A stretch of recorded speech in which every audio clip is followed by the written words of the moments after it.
Y के दिमाग में अब भी एक ही बात चल रही थी। वो फिर से उस सोल्जर से पूछता है, आखिर हम जा कहाँ रहे हैं? इस पर सोल्जर जवाब देता है, मुझे इस सवाल का जवाब देने का परमिशन नहीं है। मेरी वर्दी में एक माइक्रोफोन लगा हुआ है। अगर मैंने तुम्हें इस जगह के बारे में बताया तो मुझे नौकरी से निकाला जा सकता है या फिर मारा भी जा सकता है। यह बात सुनकर लेवाई के गले में सांसें अटक जाती हैं। इसके बाद उसे एक पैराशूट दिया जाता है और प्लेन का दरवाजा खुलते ही लेवाई कूद जाता है और सेफली लैंडिंग करता है। लेकिन असली गेम तो अब शुरू होता है। 32 किलोमीटर की दूरी उसे पैदल तय करनी थी। लेवाई को पैदल चलते चलते 2 दिन बीत जाते हैं और 2 दिनों का लंबा सफर तय करने के बाद फाइनली वो उस जगह पर पहुंच जाता है। वो देखता है कि ये एक बहुत ही सुनसान इलाका है जहां इंसान तो दूर बल्कि उससे परिंदे भी नहीं दिखाई देते। तभी उसकी मुलाकात जेडी नाम के एक आदमी से होती है। जेडी 1 साल तक यहाँ मिशन पर था। अब उसकी ड्यूटी खत्म हो चुकी है, इसलिए अब लेवाई उसकी जगह संभालेगा। जेडी लेवाई को एक वॉच टावर की तरफ ले जाता है। टावर के टॉप पर पहुंचने के बाद लेवाई को अब भी समझ नहीं आ रहा था कि उसे यहाँ क्या काम करना है। यही सवाल जब वो जेडी से पूछता है तो जेडी जवाब देता है, यहाँ एक बहुत ही गहरी खाई है जिसे गॉर्ज नाम दिया गया है। ये एक बहुत ही मिस्टीरियस और गहरी खाई है जिसके बॉटम तक आज तक कोई भी नहीं पहुंच पाया। तुम्हारा काम बहुत ही सिंपल है, तुम्हें इस खाई की पहरेदारी करनी है। इसके बाद वो लेवाई को यहाँ के स्ट्रिक्ट रूल्स बताता है। वह कहता है, तुम यहाँ से बाहर महीने में एक ही बार हेडक्वार्टर फोन कर सकते हो, चाहे कुछ भी हो जाए।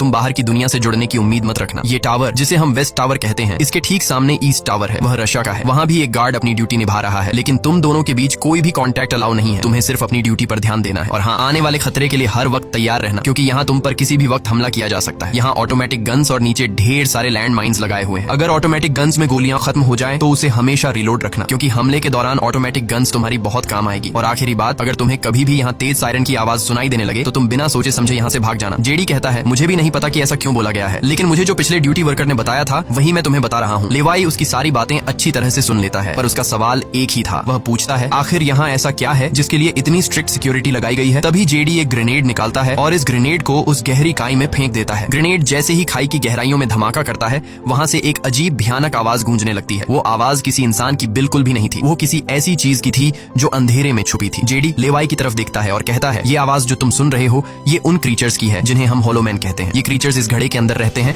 और तुम्हारी यहाँ पर ड्यूटी ये है कि इस घड़े के अंदर से किसी भी क्रीचर को बाहर निकलने नहीं देना है। कहा जाता है कि 1940 में यूएस आर्मी के 2400 आर्मी सोल्जर्स को इस गड्ढे के अंदर भेजा गया था ताकि यह सोल्जर्स उस गड्ढे के अंदर मौजूद सभी क्रीचर्स को खत्म कर सकें। लेकिन आज तक उनमें से एक भी जिंदा सोल्जर वापस लौट कर नहीं आया। और अब जेडी लेवाई को पूरी इन्फॉर्मेशन हर एक चीज का बताकर घर वापस जाने की तैयारी करने लगा, क्योंकि उसने यहाँ 1 साल की ड्यूटी पूरी कर दी। अब लेवाई को यहाँ 1 साल तक ड्यूटी देनी थी। जेडी लेवाई को अलविदा कहकर यहाँ से निकल पड़ता है। वह बहुत खुश था क्योंकि 1 साल बाद वह घर जाने वाला था, लेकिन उसे पता नहीं था कि आगे उसके साथ कुछ ऐसा होने वाला है जिसके बारे में सोचने से भी डर लगता है। लोकेशन पर पहुंचने के बाद जेडी जैसे ही स्मोक करता है तब एक हेलीकॉप्टर उसे लेने के लिए आता है। वह हेलीकॉप्टर उसके लिए रस्सी नीचे फेंकता है और जेडी इस रस्सी के जरिए ऊपर हेलीकॉप्टर में चढ़ने लगता है। हेलीकॉप्टर में बैठा एक सोल्जर पहले जेडी की आइडेंटिटी कंफर्म करता है।